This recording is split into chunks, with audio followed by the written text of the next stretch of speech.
Yo tout le monde, c'est Shiva. On se trouve ici même pour ce premier Poké Question. Qui va répondre aux plusieurs questions que vous vous posez.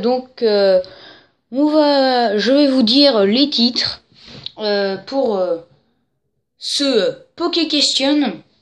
Alors les titres, tout simplement, c'est comment, les méthodes pour avoir des shiny. À commencer par X et Y, donc Pokémon X et Y et Pokémon Ruby Omega et Saphir Alpha. Alors pour commencer, nous allons tout de suite commencer par Pokémon X et Y. Je vous rejoins tout à l'heure. En attendant, je change ma boîte. Donc voilà les méthodes de shiny sur Pokémon X et Y. Donc, on va commencer de la plus simple à la plus dure. Donc, tout d'abord, la méthode la plus simple est la pêche à la chaîne.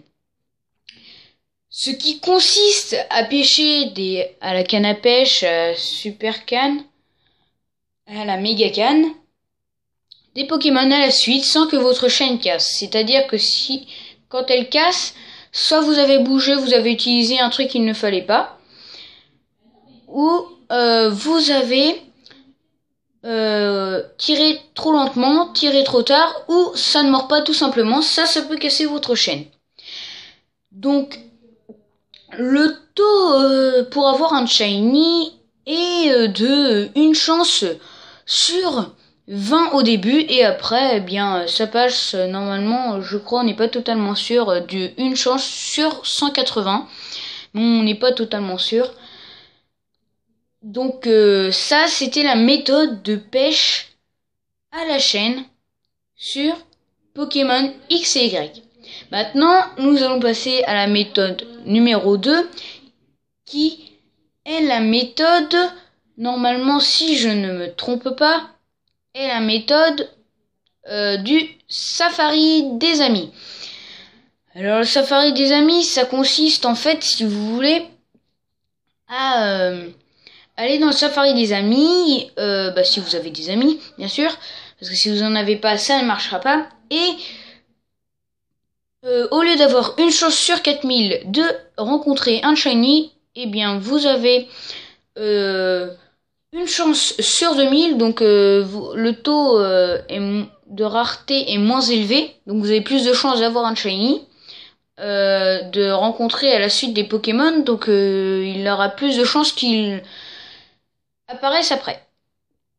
Donc ça, c'était pour la méthode du safari des amis dans Pokémon X et Y. La méthode suivante est la méthode la méthode Masuda, qui a été créée par Monsieur Masuda,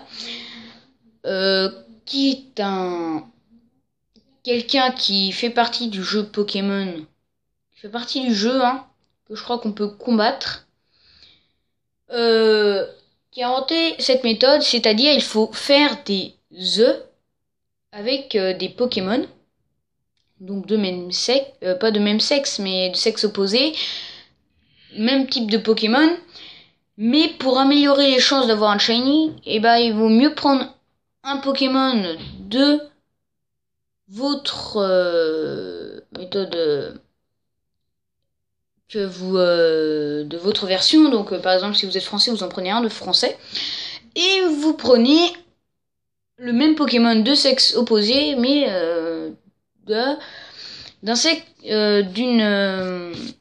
autre pays, donc étranger, et vous améliorez les chances d'avoir avec un œuf un shiny. Donc normalement, quand vous arrivez au bout de 500 œufs, vous avez plus de chances d'avoir un shiny que quand vous êtes au début. Bien sûr, des fois il y en a qui peuvent avoir de la chance, donc ils peuvent l'avoir au bout de 200 voire 250. Bon, après je ne sais pas exactement, mais ça, c'était la méthode Masuda dans Pokémon X et Y. Donc la suivante, c'est le Pokéradar, qui est une méthode qui est bien énervante qui est bien énervante, qui en fait, vous pouvez avoir des shiny, mais en fait, quand vous arrivez à 40 fois de suite le même Pokémon, et bien là, votre taux est de 1 chance sur 200 d'avoir un shiny, il me semble. Donc, quand vous avez une herbe qui bouge et qui a des étoiles, eh bien, c'est que le shiny est là. Ou sinon, même des fois, quand la musique change du Pokéradar, ça veut dire que le taux d'avoir un shiny est assez actif. Donc, le shiny peut venir dès le coup d'après, hein, pendant que la chanson a changé. Et surtout, franchement, c'est vraiment énervant, mais bon, c'est très long la méthode du Pokéradar. Donc ça, c'était la méthode du Pokéradar sur Pokémon X et Y. Et enfin, la dernière méthode, c'est tout simple. C'est la méthode du hasard. C'est-à-dire, vous tombez sur un Pokémon shiny comme ça au hasard, ou même si vous tombez sur une horde, vous avez aussi la chance d'avoir un shiny, plus de chances d'avoir un shiny. Enfin, toutes ces méthodes-là détiennent normalement un shiny. Hein. Donc maintenant, nous allons passer dans la deuxième partie de ce Poké Question sur Pokémon Ruby Omega et Zafir Alpha. Je vous retrouve dans un instant. Donc on se trouve ici même pour la deuxième partie de Poké Question sur Pokémon Ruby Omega et Zafir Alpha. Donc les méthodes pour avoir des shiny, c'est très simple. Je ne sais pas encore bien à ce jour quelles sont les meilleures méthodes pour avoir des shiny. Je peux vous dire déjà quelles sont les méthodes pour au moins avoir des shiny. Alors les méthodes pour avoir des shiny, vu que je sais pas l'ordre de probabilité d'avoir un shiny la plus forte. Alors il y a la pêche à la chaîne, hein, que j'ai expliqué avec Pokémon XY juste avant, donc qui consiste à pêcher les Pokémon à la suite, sans que votre chaîne casse, et vous aurez la probabilité d'avoir un shiny. La deuxième méthode, c'est la méthode du Multinavidex, donc qui est assez dur, qui consiste à avoir toujours le même Pokémon. Enfin, ça remplace à peu près le Pokéradar en gros. Mais après, je ne sais pas jusqu'à quand cela peut être pour avoir un shiny. Alors, plus de chances d'avoir un shiny. Après, il y a la méthode des hordes. Donc, je ne sais pas non plus au bout de combien on peut avoir un shiny. C'est un peu au hasard, en fait, d'avoir un shiny au mode horde. Il y a la méthode du hasard aussi. Où on tombe tout simplement sur un shiny, comme ça, coup de bol. Bon, ça, c'est très rare, bien évidemment.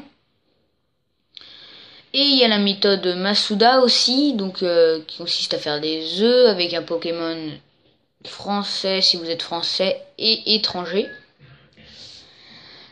En gros de votre pays et un d'un autre pays.